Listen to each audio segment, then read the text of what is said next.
हम पढ़ रहे हैं how to read faces Mariam study Stanton volume first theoretical part है डॉक्टर अमितपाल भाई। चैप्टर 5 चल रहा है जिसमें हमारा मेन टॉपिक चल रहा है faculties derived from the muscular system. Muscular system से जो फैकल्टी ड्राइव होती हैं वो कैलकुलेशन, म्यूजिक और लैंग्वेज, तीन है मेन। और लैंग्वेज हमारा हेडिंग चल रहा है पेज नंबर 225 पर हैं आज हम, और डेट हो गई है 25 मई 2026।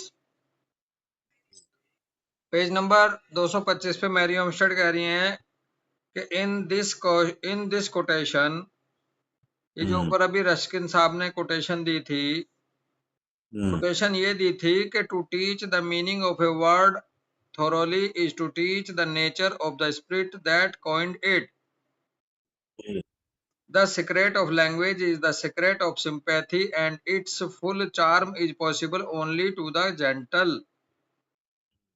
And of yet greater importance is it deeply to know that every beauty possessed by the language of a nation is significant of the innermost laws of its being.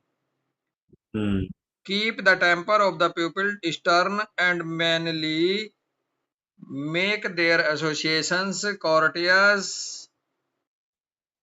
grave, and for worthy objects, occupy them in just deeds, and their tongue must need to be grand one. All great languages invariably utter great things, and command them. To breathe of them is inspiration, because it is not only vocal but vital. And you can only learn to speak as these men by becoming what these men were. तो ये quotation दी थी Ruskin साहब ने, तो कह रहे हैं in this quotation Ruskin shows that he comprehends the relation which exists between the character of the language of a race, and to the observer and thinker nothing can be more suggestive of the harmony of nature than the investigation and analysis of the language and characteristic traits which are found in combination in a pupil. Ruskin साहब ने ये देखा और ये समझा इस relation में, जो कि करेक्टर और लैंग्वेज के बीच में रिलेशन था रेसिस की, उसमें ये समझे वो कि कोई भी ऑब्जर्वर या थिंकर जो है इससे ज्यादा suggestive of the harmony of nature को नहीं इन्वेस्टिगेट कर सकता जितना लैंग्वेज के माध्यम से कर सकता करेक्टरिस्टिक ट्रेट को किसी भी व्यक्ति के अंदर या व्यक्तियों के अंदर। मतलब लैंग्वेज एक ऐसी चीज है जिससे किसी भी व्यक्ति को ये समझा जा सकता कि इसमें नेचर के साथ इसकी कैसी हार्मनी है। लैंग्वेज बहुत अच्छा टूल है, ये कहना चाह रहे हैं रस्किन साहब। Man and language evolve together in the same ratio. और भाई लैंग्वेज और जो मैन है वो साथ साथ इवॉल्व हुए हैं सेम रेशो में। जितनी अच्छी लैंग्वेज होती गई उतना ही मैन इवॉल्व होता चला गया। बिल्कुल। As the Greek race developed its beauty, strength, and flexibility of mind and body, so the Greek tongue evolved its keenness, richness, power, and pliancy. जैसे जैसे ग्रीक जो प्रजाति थी, ग्रीक वाले जो लोग थे, जैसे जैसे डेवलप होते गए ब्यूटी के रूप में, स्ट्रेंथ के रूप में, फ्लेक्सिबिलिटी ऑफ माइंड के रूप में और बॉडी के रूप में, तो भाई उनकी जो ग्रीक टंग है वो भी साथ साथ इवॉल्व होती चली गई, और वो होती चली गई कीननेस आती चली गई, रिचनेस आती चली गई, पावर आता गया, और प्लायंसी आती चली गई। प्लायंसी बोले तो लचीलापन। एक होता कहते ना अब्रप्ट, चोट मतलब वैसी, मतलब लड़ाई सी करे एकदम कठोर वचन, और एक होता लचीलापन। तो जो लचीली जिनकी भाषा होगी, लचीली जिनकी लैंग्वेज होगी, वो लोग ज्यादा एडजस्टेबल होते हैं, ज्यादा इवोल्व होते हैं उन लोगों से जो लठमार बात करते हैं। जो रिजिड होते हैं, एब्रप्ट होते हैं, उनसे। है भैया? जो रिजिड लोग होते हैं, एब्रप्ट लोग होते हैं, उनसे ज्यादा हाँ, अब्रप्ट और रिजिड लोगों से ज्यादा इवोल्व वो लोग हैं जिनकी आवाज में लचीलापन है। आप जियोग्राफिकली भी देख सकते हो। हम्म, पूर्वांचल को ले लो, नरम भाषा है, लचीलापन है, और हमारे पश्चिम क्षेत्र को ले लो, तो जितना ज्यादा प्लानिंग पूर्वांचल वाले कर सकते हैं, हम्म, उतना हम लोग नहीं कर पाते इधर। बिल्कुल पश्चिमी उत्तर प्रदेश और हरियाणा, जी। राजस्थान, ये जो है इनकी भाषा में लचीलापन नहीं है मितपाल। बिल्कुल बिल्कुल इसलिए ये नहीं है। लोग माने जाते हैं ये सीधे साधे हैं, या उतने हम्म, इवोल्व नहीं है जितने मेंटली पूर्वांचल के या कलकत्ता वाले इधर के, जहाँ लैंग्वेज में जहाँ लचीलापन है भाषा में। बिल्कुल। The powers of the people and the possibilities of their language advanced pari passu. जो पावर है लोगों की और उनकी पॉसिबिलिटीज, उनकी लैंग्वेज की पॉसिबिलिटीज हैं, वो समान रूप से एडवांस हुई हम्म, है।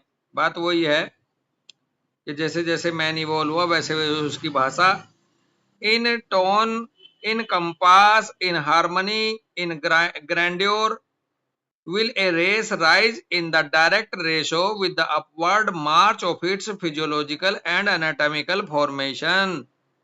हम्म, Mark the section phraseology so common to the English, its practicability, domesticity, its will, bluntness, straightforwardness, and monosyllabic veracity, and we find in it the picture of the pupil.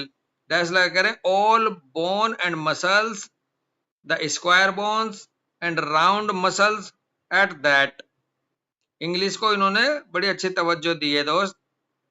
जी। प्रैक्टिकेबिलिटी को लेके, domesticity को लेके, bluntness को लेकर के, straight forwardness को लेके, मोनोसाइलेबिक veracity को लेके। और इस तरह हम्म, से इन्होंने देखा कि जो लोग इंग्लिश के वो होते हैं लैंग्वेज वाले, सभी बोन और muscles, all bones and muscles and square bones and round muscles at that carry the analysis further, observe the cult.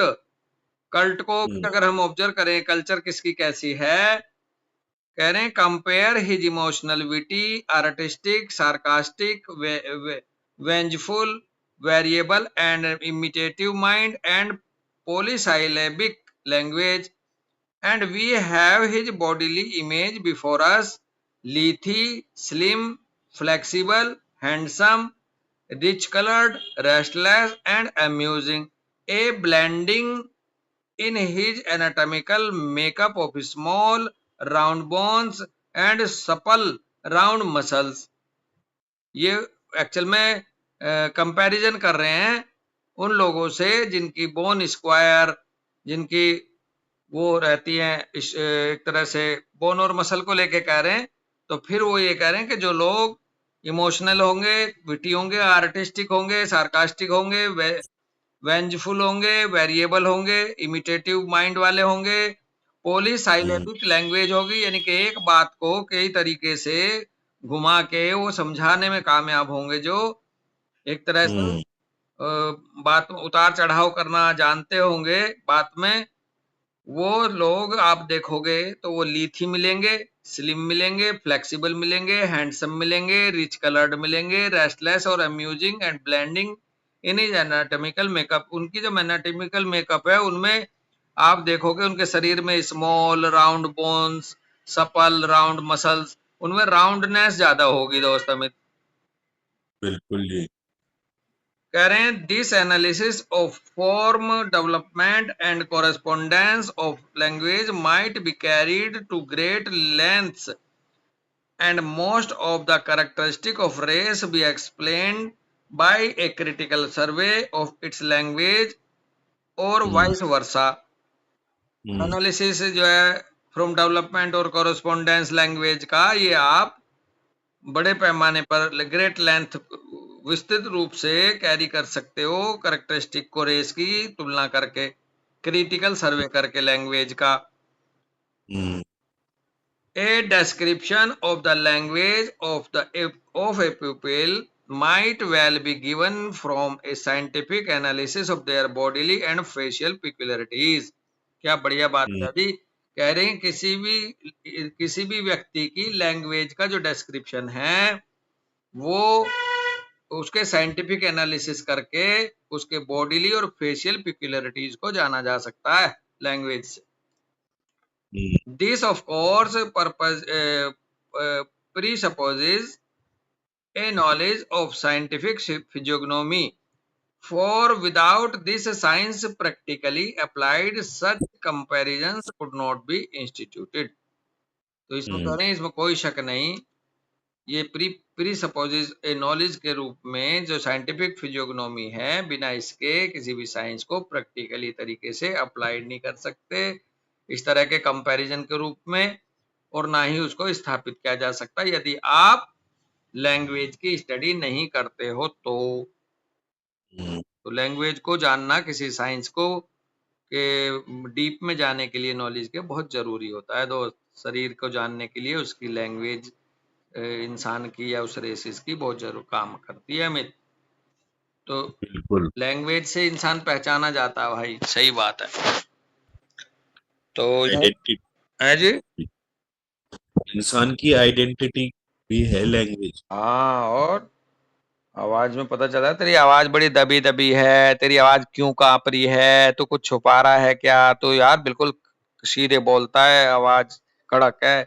ये सब हम्म, चीजें आपकी पर्सनैलिटी को दिखाती हैं अमित, है ना। हाँ जी, जैसे हरियाणा की लैंग्वेज अलग है तो उसकी आइडेंटिटी आवाज ही आइडेंटिटी बदल एकदम सीधे सच्चे इंसान माने जाते हैं, खड़ी बात करते हैं। और आपके ये जाती। बंगाल टाइप के अपने पूर्वी भारत के जो लोग हैं, खास करके अब पूर्वी उत्तर प्रदेश के, इनकी आवाज आप देखोगे बड़ी गोल गोल गोल गोल सी होती है, बड़ी हाँ लचीली जी, सी लहरदार सी। ये उतने ही लहरदार लोग होते हैं भाई। पहाड़ वाले भी खड़ी बोलते हैं सीधी, वो भी हाँ जी, राजस्थानी भी खड़ी बोलते हैं सीधी। तो तो भाई बिल्कुल सही बात कह रहे हो। पहचान यार, बेसिकली नेचर में ना हर सिग्नल, हर हम्म, हर संकेत कुछ बोल रहा है, बस इसको जानने वाला चाहिए। बिल्कुल सही बात है। और जो जितना जानकार हो जाता है वो उतने बड़ा मास्टर हो जाता है। बिल्कुल बिल्कुल। चलो ठीक है भाई, राम राम दोस्त। हमें भी